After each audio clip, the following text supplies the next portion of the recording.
Hey there, welcome to saas.unbound, brought to you by Saas Group. I'm your host, Anna Dana, and this is the show where we chat with inspiring founders and experts to get an inside scoop on how they made their business a success. And here with me today is Chris, founder and CEO of Slight, a modern knowledge base that helps teams escape the chaos of information overload. Slide attended YC in 2018, raised more than 15 millions in funding, and is serving tens of thousands of teams every month, which is super exciting. And by the looks of it, you're growing a very lovable brand. So I'm really, really curious how you're doing it. And welcome to the show. Yeah, thanks so much for having me, Anna. All right. Well, you started building Slide in 6 years ago, right? So back then, remote work was nothing people desired. I still remember when COVID hit, everyone went absolutely crazy and said, if my employer tells me to go home and work from home, I'm quitting. Never going to do this. So how did you decide to do it in the first place? Where did the idea come from? I mean, remote was not like the premise of Slide. It happens that we were like so inspired by teams that were full async or full remote, like Buffer at the time, that we Mhm. decided to hire on remote our first employee and to continue from there. And then it felt very natural, but really like we were remote not by business choice, but just purely by personal decision of me and my co-founder Pierre. Um, like and it yielded like amazing effect. Like we both exited Paris thanks to that Mhm. after a few years, respectively to Nantes in France and to Berlin for me, and to places where we're happier. So it was really not a business decision, but then it happened that a lot of people connect to this topic, of course, with the COVID. It was a big thing. Yeah. Um, but yeah, like it was really very much like it's a brand, like it's more like a future of work kind of thing, something that we believe is important for everyone to have flexibility and to feel free at work, but it's not like a business decision at first. Right. Okay. And I know that you also pivoted a bit. So at first, Slide was more of like a note-taking kind of tool, right? And then you went a bit deeper into that. And again, why did this happen? Yeah, the very first tagline of Slides in the first year of release was the Notes app for Teams. And the idea was extremely simple, a bit stupid even. Like it was really, you had Slack that had came up with the idea of bringing like the WhatsApp experience to the enterprise Mhm. world. It feels so mundane today that we almost forget that we used to work with emails and with other kind of platforms. And we were like, okay, like that's great for communication. But I still write in Google Docs, very, very messy. You never know what's where. And on my personal not taking up. And basically, the choice was either you share in a very, very bad environment to share, or you have like the best experience on your personal work or your Mhm. personal life or personal work. And so we decided to bridge it and to really say, okay, we'll bring the power of not taking up, great UX, really push people in your team to write more, to share more, but we do so in a context where by default the information is shared to everybody in your team. And so the thing that was interesting and it yielded to kind of like the pivots or the slight change of positioning that came after is that first year of Slide, when we were starting to go to pilots and to try to get customers, we managed to land our biggest customer at the time, which was a 80 people team called AB Mhm. Testy. So it's basically Optimizely, French Optimizely. So Mhm. conversion kind of tooling. Um, and they were a big group, like 80, 60 people, I don't remember at the time. And they were churning from Confluence to go to Slide. So just the promise of having something where the experience of writing was so easy and so good, like was enough. Even if we had like a very bad structure, it was really incomplete. Like you couldn't have images, even like a lot of things were missing. Mhm. Like that was enough for them to switch. And so we started more and more to look at it, and we were like, okay, that's a knowledge base, and I never heard about a knowledge base before. It was just a thing very reserved to technical people, and it was, Confluence was funded by Atlassian for developers and as a complement Yeah. to Jira. So yeah, I mean, like we've just very naturally learned that people don't call it a node app, but they call it like knowledge base, and because knowledge base has this connotation of being very clunky and very rigid and very frustrating to use. People were really resonating with the idea of not taking up, but really what we do is really kind of help teams share all their knowledge by default. Like the goal is really to make the team knowledge ubiquitous. Like you can just tap in your teammate's brain any instant without any friction, without any meeting, without any nudges, and so on. So it was like I wouldn't say it was a pivot. It was a slight change of positioning. Yeah. Okay, so your customer kind of pushed you in a bit of a different direction, a bit further. Okay, so that's something that I was thinking about when I was reading about Slide. So it's a knowledge base, right? And if if you're a startup, if you're just at the very early stage, it kind of makes sense. Like it's very easy to start with Slide. But what if you are a larger company, right? You got this company where they had 80 employees, and I'm sure now you have companies that are even bigger. So how easy is it to move the information that for example, I have some of my personal internal knowledge base in my Notion or like on Google Docs or somewhere else. I have this cute little thing lying around. So how do I move this, or how do I make 80 people basically move all their information into Slide? Yeah, it's a very good question. So our largest team as of today is 1,500 people. So even a bigger challenge. Yeah. Um, what happened is that the biggest kind of like break friction point to knowledge sharing is the experience that your people have and the type of knowledge that is documented there. So Yeah. what we see like very, very often is that people try to kind of say, we want to be certain of the information that is in this tool. And so we'll restrict to just this and this topic. And often the topic that cannot feel true or, like a representation of the truth Mhm. are employee onboarding, handbooks, SOPs, and that's it. And, like organigram maybe. Yeah. And the challenge with that is this is useful for 1 month when you just arrived in the company, but then, Mhm. like you really don't care.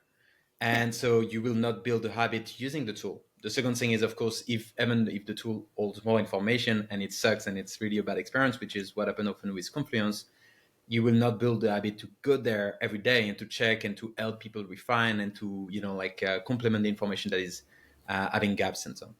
And so the challenge that we have with slides, and it's all the entire field, is really to mix two things that can feel very, very extremely opposed. On one end, having a complete source of your knowledge, so really like the running project, which is what matters to you right now. So preparing this podcast, for instance, Yeah. or like having in mind all the quarter of projects that you're running and so on, and at the same time having it trusted. So you want to have all the information, but you want to be able to trust it, because that's the job that chief of staff, COOs, all the people that are in operations or head of really want. They want to be sure that people, when they tap in the knowledge base, will find an answer that is actually trustable. And we always took the big care on the first part, making it so easy to use, making it so, like it's live, it's real time, the editor is incredible. You can customize all your pages, make them look great. You have a mobile app, all these things push you to use it every day. And you have a lot of Yeah. features that I'm not discussing. Databases, catch up to know what's happening in your team, and comments and sharing and so on. And so, this is like always what we focused on, because we know that the status quo of knowledge base that are static and so on is just like it tends to kind of like just deprecate with time. Nobody uses it, so nobody cares. So you have it, but it's kind of a really great and so on. And so we always said, okay, put all the information that matters in one place, including the running things. And then like we'll kind of help you make sure that people access things that are trusted and it remains organized and so on. And this second part is not fully solved yet. It's the hardest part, and nobody in the industry has solved it. But right now, we are kind of like, since the beginning of the year, we really see AI as being the one thing that finally can unblock it. Like you always had this dream of like all knowledge, always trustable, always accessible. And for once, like it just demands so much time of everybody to kind of review their past work and, like Yeah. archive docs, and nobody does and so on. And for the first time ever, we have like little assistants that are actually smart enough to understand a bit the context of what you write, to understand that things are outdated and so on, to be able to read things, to give you the information and so on. And so that's how we see the future is like really, really good UX, really simple thing, flexible for all kind of information, really dynamic, and at the same time, a complement with AI help you detect what's verified, what's not, what's too stable or not, help you kind of deprecate stuff that are dated. And we actually shipped Ask, which is basically you just ask a question on your knowledge base and it gives you the answer with sources in, like just straight away. And that's like one Right. example of how you can make this knowledge experience remain, even if you have like thousands or hundreds of thousands of documents. Yeah, no, that's amazing. I believe that every, especially if you're a new employee at a big company, that is so helpful. And like you said, finding relevant information, find not just outdated something that just has been forgotten in Notion for some time, but something that has been updated and people use it and people constantly go back to, is really great. Um, But also, one thing that I wanted to ask about the user experience, the customer experience, is that, like you were saying, people kind of have to go there and use it every day. Otherwise, it doesn't really make sense. But in my opinion, and like, just correct me if I'm wrong. Maybe I don't understand how it works fully, but you kind of feel the value of this kind of product a bit further down the road. So you kind of like, for example, in my existence, I kind of know where everything goes, and like SaaS Group is not as big, maybe as 15, what, 1,500 people, right? So I kind of know where I should go personally in my little world inside a company. So it's not like I would need a bigger knowledge base. Maybe, I don't touch those departments or questions. So for me, maybe it would be a bit down, like further down the road, when I would need to get into like more details and like Yeah. see the value of this kind of like unified thing. So it's a very very long introduction to the question. How do you sorry, how do you actually like show people the value of this product? I think like you already are seeing the value, like in whatever you're using today. A Yeah. knowledge base is a big term, and as I Yeah. said, like the kind of we think it's an outdated. The standard of the market is outdated. So what you're doing is you are using a workspace, whatever it is, and Hmm. workspace and knowledge base should be the same thing. It's just that at a certain scale, you can't afford to just expect things to be in a workspace. Like hidden behind like other projects and meeting docs and so on. And so this is where we kind of like work. We are really kind of trying to bridge those and to really make sure that even in a knowledge base where everybody's active every day and so on, you only see what matters to you. You can find your information, it's trusted, and you have like this assistant that helps you kind of refine your knowledge base, clean it up, give you the answers, and so on. So for small teams, what happened is that you kind of start using it more on project. Like the Hmm. wiki part is actually small, and then whenever you pass like the 50 people or 30 people kind of like mark, you start to have like real needs for knowledge. Often it's also like when you have like two departments, typically technical departments and support, or for instance we have VanMoof, which is the uh, e-bike brand using Hmm. slides. They will have like bike doctors in the city, so they call it like that. But repairmen's really repair people, and you would have like the people in the factories and in the production part. And so the people in production needs to indicate to people in the stores like how to fix the bikes, like how to order the new parts, what are the procedures to kind of like repair stuff and so on. Whenever you have this kind of like splits of like customer success, customer support, operators, or people that need to kind of like be helping the customer directly, and you have like this other part which is more knowledge managers. So like more the Hmm. people that work, project managers and people that work with knowledge really. You will need a knowledge base. And small team, it starts with the work, like with the project. Larger team, it's more this. It's more like it starts top down usually. It's like operations and head off and support and success. Like just see that their team keep kind of like bugging each other. There is a lot of unclarity. There is a lot of mismatch, and so it's a bit easier to sell and to see. It's just, Okay. like the problems are very, very apparent in these teams. Right. No, I mean, I'm not definitely not arguing with the fact that it is a problem. Having worked for a bit of a bigger company, having worked for very small companies, I could see everywhere that, sometimes information gets lost, sometimes information gets outdated, or I don't know, something happens, and you just sit there with a ton of information that is not any more relevant. So yeah, okay. I want to talk about the way you build Slide, because, like I said, it looks, and I've been following you on LinkedIn, what you're writing about for a while, and it looks like you're, first of all, you're very involved in building a brand, and second of all, you're building a very lovable brand. So, like, by the looks of it, um, first of all, you kind of, even though I know you have a bigger team now, right? And it's not just you kind of doing everything, but it looks like you still have hands on experience with everything that goes on in Slide. And second is that you kind of show that you care not just about the product, but also about the team and the customers. So, what's your approach to building the brand? Um, how deeply is your personal brand involved in this? And yeah, basically, what's your hack for for doing it so well?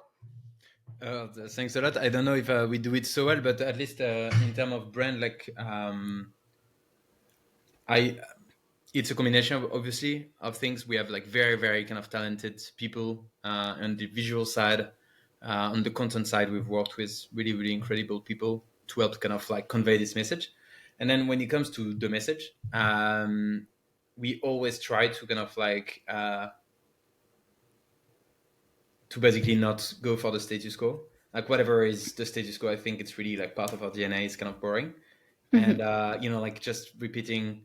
I actually like have this FOMO sometimes when I see some people in spaces that we like typically remote, that just repackage the same opinion over and over and over and over, and it works. Like I'm very not a Yeah. marketing people person, but I can't. Like my curiosity is just like extinct the first time I heard the idea and challenged it, and it's over. Like I don't feel this idea is new anymore, and I can't do it. So, and I guess like what I just said like shows how much like it answers to the question. My personal brand like and like impacts a lot. I think Yeah. Slide brand. We try to kind of like like stick to unique insights, to challenge the status quo, to not repeat what has been said already.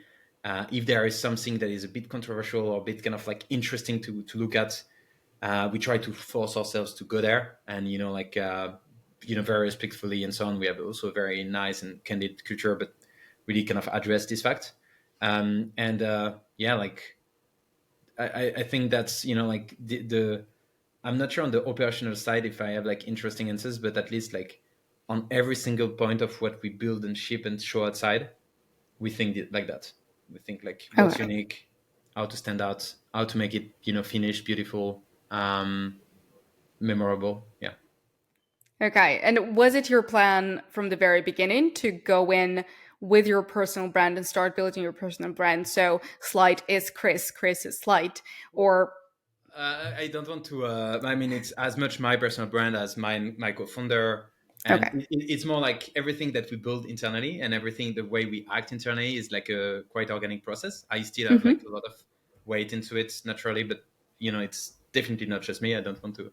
Uh, but and to answer your question, it was not the plan. I mean, it just came very naturally, and I feel that when the like personal beliefs of the team, the way you build, what you say aligns, it's just everything is much easier. Hmm. um yeah. Yeah. Okay. Let's talk more about the team, because part of the research that I do before we go into a podcast is looking for team members' testimonials, reviews. So I end up in Glassdoor every time, and your Glassdoor score is just impeccable. Like everyone says it's absolutely great to work for Slide. So um, again, how do you build a culture where people are happy? Is it fully remote, fully asynchronous? Where do you stand? Because you are building a tool for asynchronous work, right? So is it no meetings, or how many meetings are too many?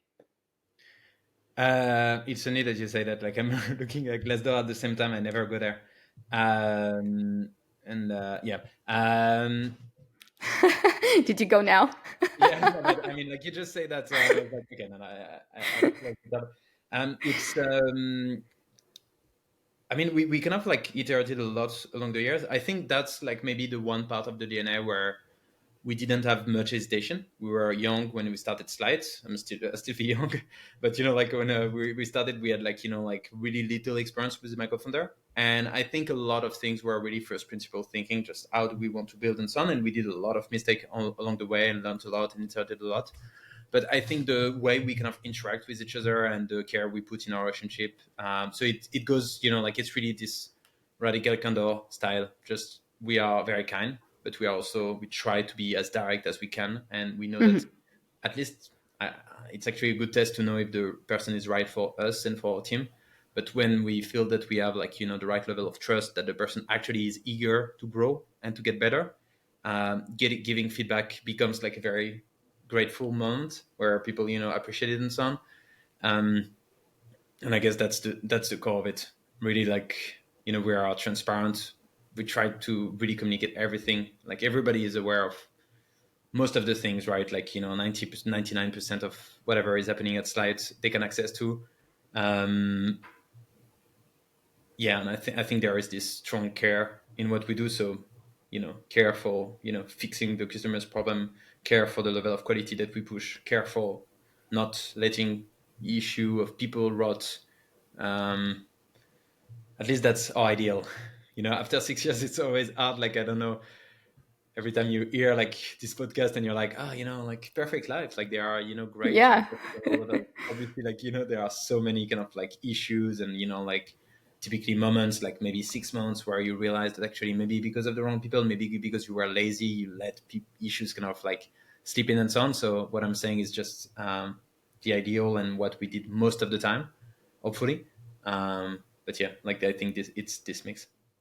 Right. So where do you stand on synchronous, asynchronous work? Is it hybrid? And I know you've just had your um, grouping, right, where you met with the entire team. So does it happen because every other day you're not together, you're not really communicating one on one, or does it happen along with that? Yeah. So I mean, our culture is very async, but I think it's a spectrum, and I think we went probably a bit too async in the last year. We went both ways, like according to Hmm. time.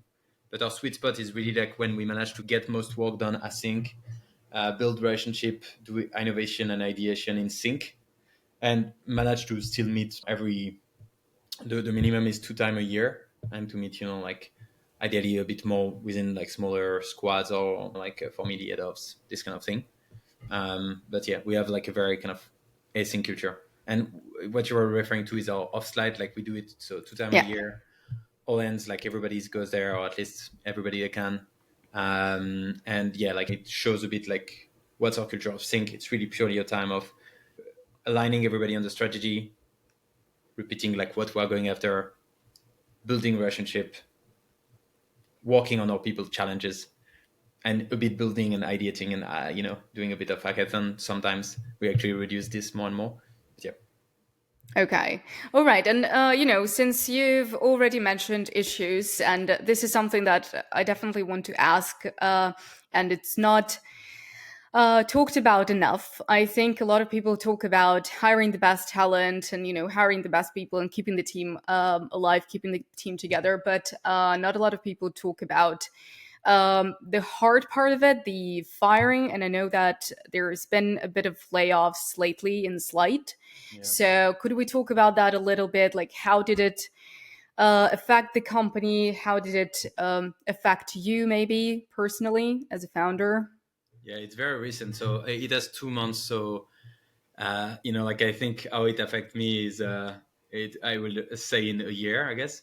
But I mean, it was extremely hard. Like we were very transparent. So the good thing is the whole communication, decision making process, and so on was very clean. Like people were not surprised. And like we managed to maintain like people that were keeping excited and so on. Like it's definitely takes a toll. Like the next month was a bit Yeah. messy, and then like you can feel people kind of reviving, shipping great stuff, like starting to pump the energy. And then like hopefully we had our slide, which was like this moment that I was expecting to also show why we did it. Everybody knows, right? But just repeating that, it just like we saw this trend in the market. We had some like to be very explicit, it's very simple. The whole market was carrying everyone, and we had like a very very good net retention, revenue retention. So basically every year we were growing by 20 to 30% thanks to our previous customers, and this year it was like 100, like it basically stayed flat. And so that Mhm. meant like the whole kind of growth projection is actually extremely impacted by that, right? And that's the kind of thing where like at some point we're like, it was a choice, right? We were like, do we put in danger everyone, or do we keep an environment of calm and peace to ship? We had like made the plan. We were very explicit about which level of runway will we hit and when we'll do the decision. We did it slightly before because we Mhm. saw that like things were not moving fast enough. Yeah, it was very hard. Like I think we did like good on communication and so on. But if I had yeah, that's the part where I say in a year maybe I'll be clearer. I think Yeah. I think I regret one thing, and it's extremely hard, like for I think employees to kind of realize, because those are like tough choices, right? Like Yeah. we were very generous with severance packages, but it remains like a very tough time, and obviously like it was one of the toughest time for me at Slate. Um, the Yeah, like I think I regret to not have made the move 3 months before, like in December or something like that, Mhm. which would have felt extreme. And I'm like, I think in inside, like, I wish I was a bit, I had been able to kind of be a bit more kind of shameless about it in a way, or kind of like, like Mhm. more realistic about it or cold about it. I don't know. So that's the downside of being too human sometimes, I think. Yeah. But yeah, I mean, like that's like the good thing is that we live with most people like in very good terms. I know that some of them I want to work with in the future, and they told us that they will want to as well. I think everybody was happy about their, most people were happy about their experience. It's never like when you let go 10 people, you always have like challenges. But we did it in the right way, and the result is very positive for everybody now. But yeah, it was honestly, it's by far like one of the things that I would not recommend. But I don't wish that to anyone.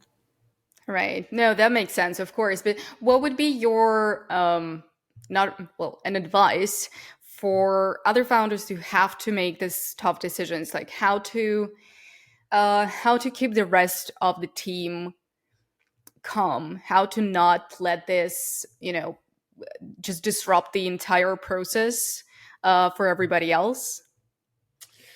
It's tough. Like what I did, for instance, and I will not answer your question because I would have to do it multiple times to kind of learn what's the ideal way. I think being transparent ahead was a massive plus because everybody knew the metrics, everybody knew the runway, everybody knew like our goals. Like they were not like too surprised. Hmm. Um, the during like the way to do it during the thing is very hard because you do it in bulk. You can't ask to everybody that is manager to validate the thing because really like Hmm. it's a whole plan, right? It's not one by one. So that makes it, there is conflict, there is friction, there is tension, like there it's absolutely unavoidable. But after the fact, what was interesting is that I rushed. Oh yeah, I think I organized like after the latest person kind of fully departed. So we did the announcement 1 week later, like everybody was not there anymore. And during the week after, 2 weeks after we announced, basically we did an Orleans. And I was, like really eager to do this thing to kind of show here's why we did it, but here's what we're working on, and like it's like all the things that we the function that we removed and so on, it's basically we picked accordingly. Like we know that we can manage it without too much problems and so on. Which is hard to say when you just let go 10 people. It basically like you need to not say, these people were, bad or useless or whatever, because it's not the case. Sure. But you also need to say we have a plan to make it work and it's fine. So it's very, very ambiguous. And anyway, I rushed to kind of show the strategy for the next 6 months and so on, like, what it unlocks us to do.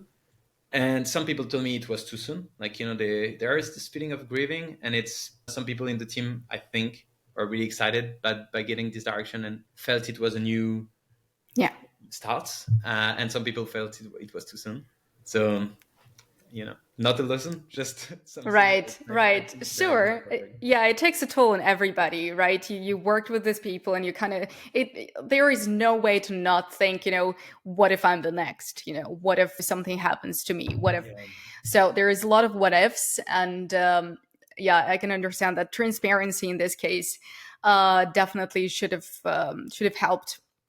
Okay, so let's talk a little bit about since you're building such a great brand, there should be channels, right? Your product channel fit, right? So you have Product Hunt, for example. You're super loved there.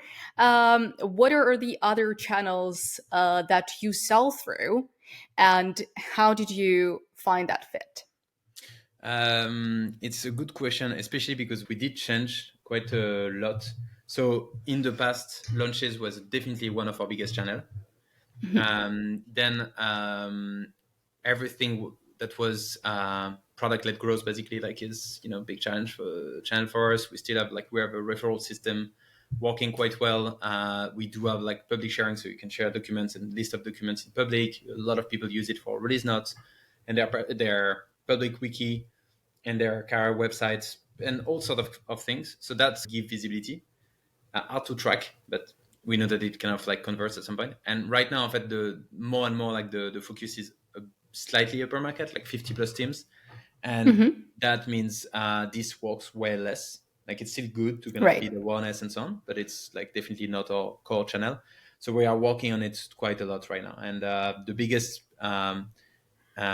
kind of channels that we are developing right now are partnerships and referral, not in the sense of product referral, but Quora, Alternative 2, and all these kind of things that can already address people that are actively looking at knowledge base is obviously a big channel for us. Okay. And how did you find those channels? And is there any hack that you could share that worked for you? Like, how did you, for example, realize that Product Hunt is going to be something that you want to leverage? Yeah, it's a good question. I'm really not an expert. The only thing that I can say, and I think I will share it to product and tech people that will think the same way. The good kind of mental framework for me is to think of what fits your product, as you say, product channel fit. So the Brian Balfour for fit kind of model was very, very instructive for me, understanding that you don't need to do everything, and not everything will fit with your thing. So typically, the when we were kind of smaller and we needed to have this kind of product growth kind of motion and so on, it was a bit more obvious.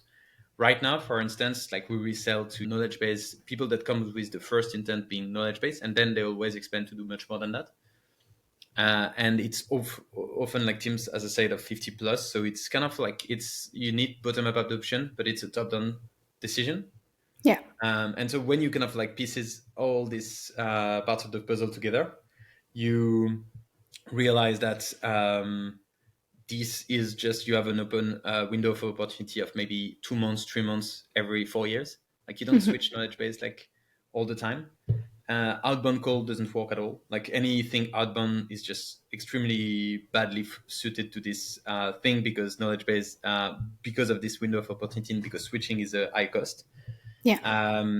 And so what we do most of the time is really trying to be as present as we can when the person is trying to kind of look for a new solution. So it's SEO, as I said, referral, partnerships, everything that kind of pinpoints to the intent of changing knowledge base. Okay. All right. And just one more question about Product Hunt, because a few founders that came to the podcast also talked about Product Hunt, and for someone it was kind of okay as a customer acquisition channel. For some, it was more of a just an early adopter, like maybe a Yeah. user for some time acquisition channel. But just because of the nature of product hunt users, right, that are there for the thrill, for the new thing Yeah. to come to the market, it wasn't really a great sales channel. So how do it work for you? Yeah, I totally agree with that. Like the thing that you can see with cohorts when you have payments and Yeah, an actual product and not just a trial, is that the cohorts of PH users are very very bad, and it's fine. Like especially at the very beginning, like we launched our first version, we had like 2,000 something votes, so it was really really successful launch, and we got so much feedback and so much useful kind of takeaways from it. It generated a lot of user traction, backlinks, and so on. Like it was really, really extremely positive. So I think you needed to do it just because it's free. yeah, But I think I read this recommendation like the other day, and I deeply agree with it. Like it's best for side projects. Like basically, it's best for brand awareness. yeah. And if you think about a project that has more chance to actually like do better on PH, so things that are usable, like without paying, without like even signing up is even better. Things that are typically suited to B2C use case. If you have like something like that you can build a bit apart from your product. So typically, I have an example like we have an extension called Draft that basically you open a new Chrome tab or Safari tab or Firefox, and it just has an editor, and you just type in Hmm. whatever you want, and every time that you open a new tab, you will get your editor. It's Draft by Slide. Like we have a few thousand users of it. It's the kind of thing that every time that they open a tab, they see Slide on the bottom left. So it's something that will yield positive impact at the end. It did good on PH, and it doesn't bring any customers like straight away, of course. But to me, that's the way to use it. It's definitely not a channel for sales. Right. Okay. 100% agree. I feel like a lot of things that are on PH are like you said, they don't bring customers, or at least they don't bring customers right away. Like there is um, one little extension that I use. It's called Beams, and it's absolutely free. It sits on top of my screen, just reminds me like when is my next meeting, Right. and it's completely free, right? But I kind of feel like I'm so attached to it now. So like whenever they bring in like the paid version, I'm just gonna pay because like it's just so good. That's a good one as well. Yeah, definitely. Yeah. Okay. So just a couple more questions. Since you've mentioned AI, right? And I think I read it in one of your interviews. Like AI can add everything or it can add nothing. And so, what does AI bring to you? Is it and of course, like you talked about it already, like it helps with when you have a lot of information and you want to find something really quick, so it kind of addresses that need.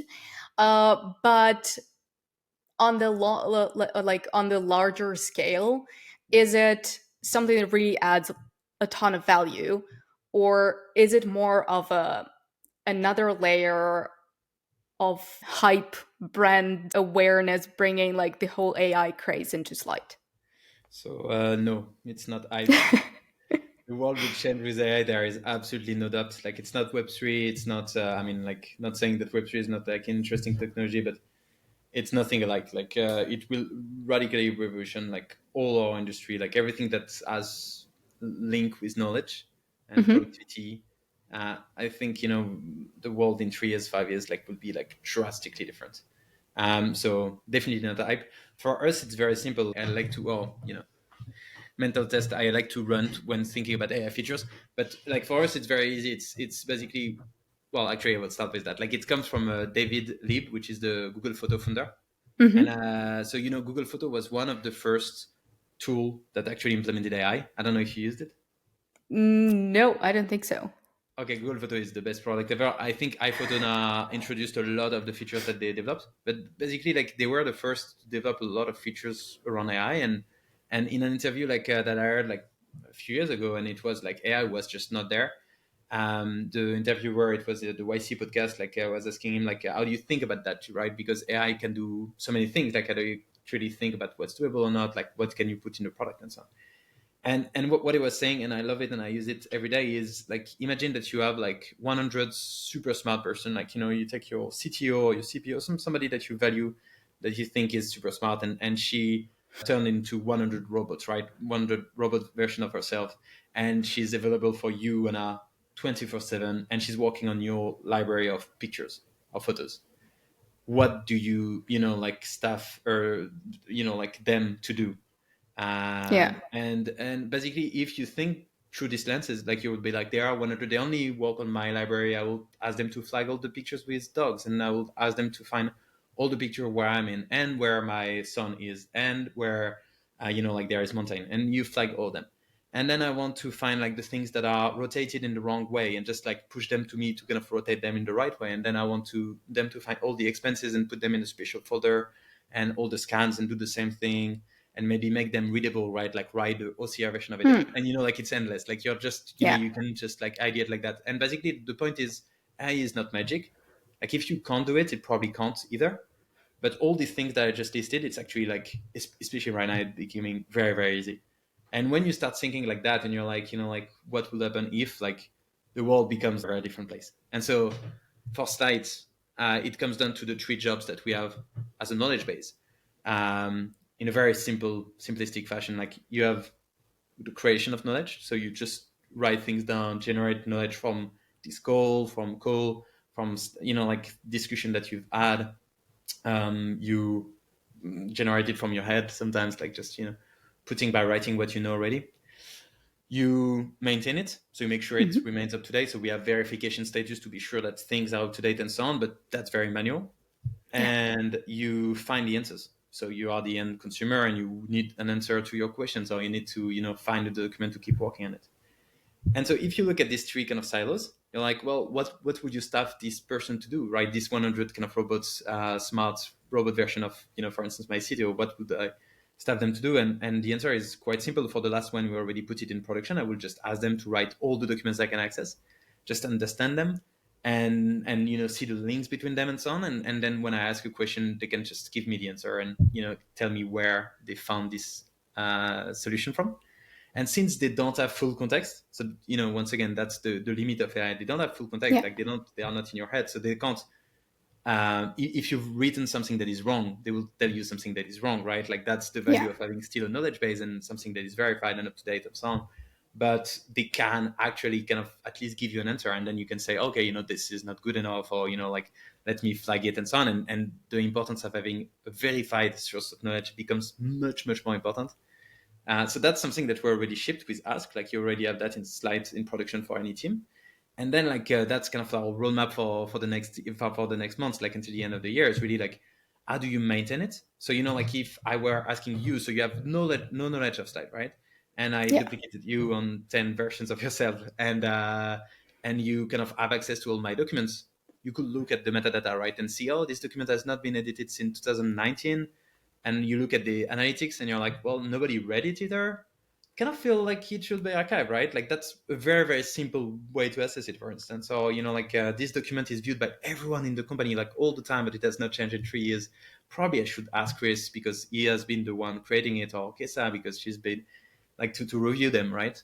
And like, so all these jobs about maintenance, to kind of unclutter your tree, make sure that things is validated, prompt you to kind of like validate the right things, deprecate the things that are old meetings, for instance, is things that we're building right now. And then the first part, which is, I think, like, could be even more mind-blowing, is really, how do you generate knowledge? When you generate knowledge right now, like, it's a very long process, where you need to kind of like, think about what to document, and like, you might forget about things. Sometimes you're not the matter expert and so on. And the thing is, knowledge gets shared and generated in a very natural way in other Yeah. places. Like, maybe in this call, I could have a screen recorder, and the way I pitch slides, I don't know if I pitched at the beginning, but the way I pitched, I could be more accurate, or the latest version of what we have. And actually, the pitch change, like, even by subtleties, like, every 2 weeks, right? Oh, I mean, I'm exaggerating, but and maybe actually this is a better version of the knowledge. Or Hmm. you're on your support channel in Slack, and maybe like somebody answered a question that is actually not documented in Slack. And Yeah. so this part, like generating knowledge by kind of like being by your side, I think like, like literally generating entries in your knowledge base so that it's more complete. And then, of course, like being there in your to answer you, like that's the last part. I think will just change dramatically like the way we consider this tool. If you don't need to write knowledge anymore, I think people will start to use it. Oh yeah. Take it away. Take it away from me. But yeah, amazing. That sounds super exciting. I'm really now curious to look inside the slide because, like you said, I've never used it. Okay, and I have just one more question. It's something that everyone gets. What's your biggest win and the biggest failure so far? Um, With Slide or, your personal journey as a founder. uh, okay, I'll start with the biggest failure. Like, and it's something that is, I think it's okay. So if I have to think about the biggest failure, it hardly can be like one moment, right? Like because Oh, sure. it's like every event, like like letting go people, like feeling down because of something that happens. I mean, it's just like the day after. Hopefully, you wake up and change, and that's the awful and beautiful part of being an entrepreneur. Like it's roller coaster every day. So literally, like you get over it. But so I think in a Yeah. much more diffused way, one of the failure that I had was when I started to scale the team, and to Hmm. go from the moment where we're 10 to 15 to kind of like 20, 30 people. I started to kind of like really, really assume that people that I would hire that were senior and that had like a lot of experience will take better decision, and I needed to get out of their way. And I unlearned, and I really, really felt that because I didn't want it any. If I were in their spot, I would have hated it to be bossed around, or like of course bossed around would be the worst, but to even be told what to do. And I realized that like micromanagement is has been like a very, very bad word, and for a reason. But we kind of confuse it sometimes with just Hmm. like being directive and taking decisions. And taking decisions sometimes, like it feels like you are blocking another way. The right is that if you take decision very, very fast, you can iterate and come back. And if it comes from you, at least as the founder and CEO, like it just helps everybody else. So being decisive, being clear, not doing the halfway, not going for consensus, helping others decide. That's, I think, something that I failed on, and hopefully I learned from that. Okay, that's a good one. All right. What about the win? And the win, I can't say one win, but I will say something that happened last week. Uh, where we were like, so, like we had chat, we had talks, we had workshops. Some people presented talks beside the strategic one on like AI research and animation and all kind of stuff and so on. So it was really like a productive week full of a lot of insight and so on. And at the end, very end of the week, like last day, like everything was closed. People would leave at 6 a.m. the day after and so on. We were like having like the last drinks, and I had like Fadila, my head of product, which was obviously drunk. She was not drunk, but she was like like a bit dizzy, and you could feel the accent of truth in what she was saying. She was a bit kind of, and she was like, the people that work here, they are some of the really smartest people I've ever worked with, or the smartest people I've ever worked with. And it's crazy that you manage to build and retain these people, and this level of intelligence and so on. So that, I think, is, yeah, like, is very kind of like, was a very good compliment. Like I loved it. Yeah, that makes sense. Okay, that's good. It turns into a very good trend. Pretty much every founder says the win is definitely the team. The Is that, team is is it? great. Yeah. Yeah, people are our win. We got the best ones. So it's yeah, it's good that there are there are so many companies with the best people ever. So very very happy about that. All right, and okay, just one more. What would be your hack in any kind of area of your operation within the company that works for you, whether in customer acquisition or brand awareness or building your own brand or anything that helps you make Slide into what it is right now? Mm. Um, well, I think I would stick with the people stuff. One hack that is really amazing and that everybody should do is for building kind of like a feeling of connection when you are far away. Hmm. We have this. I guess I can't share my screen, right? Can I in this? Yeah, sure, you can. Okay. Um, don't let me. Yeah. So we have this thing like that's everybody do. Can you see my screen? Yeah. Yeah. So we have like this thing that people do when they join slides, which is the Hmm. intros. So typically, like I can go to, well, I can go to mine. So yeah, basically everybody that goes into kind of like a slide that arrive as an employee, like will share kind of like their journey, what they did before, what happens, Hmm. and so on. And so you have that for like all the people that's ever joined, and you have like very very kind of like personal and interesting kind of stories that get shared there, and just it's just really good, like because it's like I can't really show like the others, but like it just like create a lot of. This one was one of the first, but in the like I can see it, by the way. It didn't show up. I just oh shit. that's okay. I I can could see like actually the black I can screen of you trying to open something. I can really restart if you want, maybe. Okay, it's fine. I mean, go ahead. But I know what you mean. At House Group, we have so-called like a personal manual Yeah, where yeah. yeah, exactly. So you have like actually we have Oh two yeah, of there it them. is. We have like the user guide. So this is, for instance, like we have only two people that wrote Oh it, yeah. Jen and myself, how we walk and so on. Mm-hmm. And then we have like the more kind of like personal stuff, like like who we are. But like you have like this kind of thing where people Oh, like so cool. exchange and so on who they are, like what they did before, what's their story and so on. And yeah, like that's like just like it's very personal and so on. Like the good stuff is that people just happen to. So that's Oop. mine, for Y- instance. Yeah. And people tend to be like extremely kind of like personal and caring and so on. And so it's basically like what happened in the latest arrival, because of course this is one of the first one, is that people actually comment a ton. Like they actually leave a lot of comments and get people engaged straight away. And the people that are there for the first time feel included, and the people that need to do like a first interaction with them or have a first one or first project with them, they already know who they are, right? So that's something that I would recommend any teams, and we have a template in slide for that to do. Cool. All right. Well, I totally agree. Totally agree. I mean, it just it adds this first layer of kind of knowing the person without even meeting them.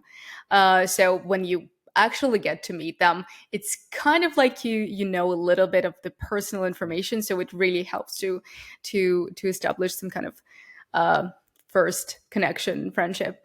So perfect. Thank you so much for sharing that. And Chris, I mean, it's been a great, very honest conversation. I really appreciate that you didn't say no to discussing the layoffs and like all the hard stuff. I know that it's super challenging for you and the team, but it's something that's really important to discuss. And sometimes I think it will yeah, it will be very helpful for other founders. So thank you. 100%. Actually, I'd love to hear a podcast just of those, honestly. Okay, cool. Well, thank you so much for being here. I'm really curious of what you're going to do with Slight this year. So we'll keep in touch. We'll still crawl your page on LinkedIn, looking for good posts. So thanks for being here and take care. Thanks a lot, Anna. Thank you.